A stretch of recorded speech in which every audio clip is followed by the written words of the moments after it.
Dalawang infrastruktura ang itatayo sa Pag-asa Island bilang tugon sa pagpapaganda ng serbisyo militar at medikal sa isla. Nangako naman ng ilang senador na nagtungo roon na daragdagan ang mga proyekto para sa isla. May unang balita si Mav Gonzalez.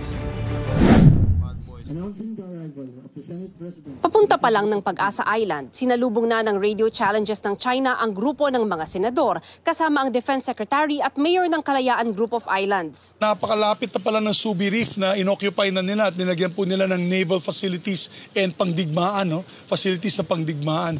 So nakaka-alarma. Yung paglanding nga namin kanina, meron ng mga verbal challenges.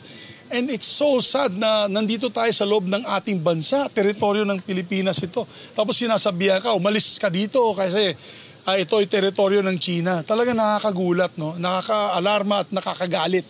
Pagdating sa isla, nagkaroon ng security briefing ang mga opisyal at nag-groundbreaking ng bagong Navy Barracks. 3 kilometro lang mula rito, tanaw ang mahigit 20 barko ng China Coast Guard at Chinese militia vessels. Mahigit kumulang 1 oras.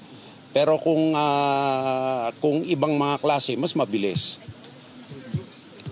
Pero dudugo ilong nila kung subukan nila.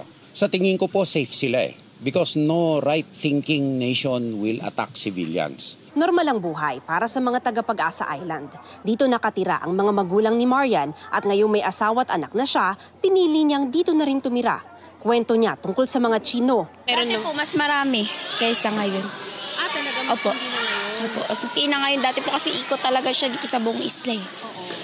Dati ganyan din po ako nung una, ma'am. Unang dating ko, baga nanibago din po ako. Pero katagalan din po.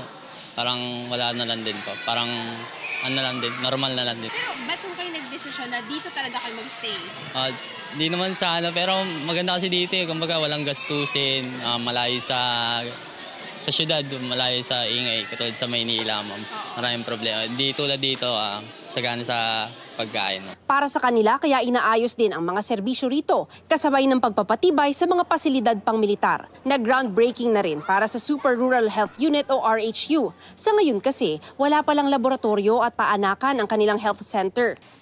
Nasa 200 nautical miles yung pinakamalapit na health facility dito sa Pag-asa Island. Kaya pahirapan daw talaga kapag may emergency. Either air evacuation sila gamit yung mga eroplano ng AFP pero tsempuhan lang yon. O di kaya naman ay sea vessel. Pero ilang araw ang aabutin ito at napakamahal din. Kaya malaking tulong daw para sa mga taga-Pag-asa pag nabuo na itong Super Rural Health Unit. Nangako ang Senado na daragdagan pa ang mga proyekto sa Pag-asa Island na may malaking papel sa food security. Mula rito sa Pag-asa Island, ito ang unang balita. Mav Gonzalez para sa GMA Integrated News.